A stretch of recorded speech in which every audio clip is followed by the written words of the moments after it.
Welcome to Pindar Poetry. We hope you learned something new. You start by prepping the surface. Remove mold lines and wash the miniature so paint adheres.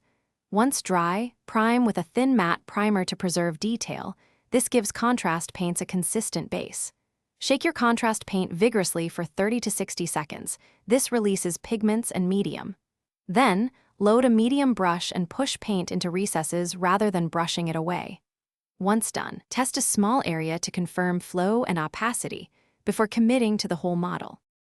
You apply contrast paint with a large, slightly damp brush to control coverage and avoid streaks. Start at the edges and let the paint pool into crevices where it naturally creates shading.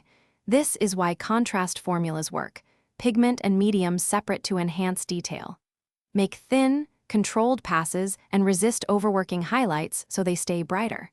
Once the first coat is even, wait 10 to 15 minutes and decide if a second thin coat is needed for color depth and uniformity. You finish by inspecting for pooling and uneven gloss.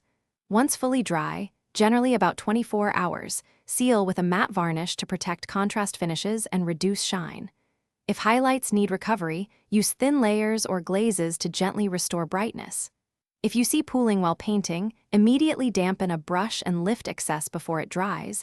This prevents hard edges. Troubleshooting tip: if color pools too much, thin subsequent coats slightly and work faster to maintain control.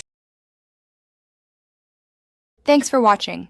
Consider subscribing if we helped you.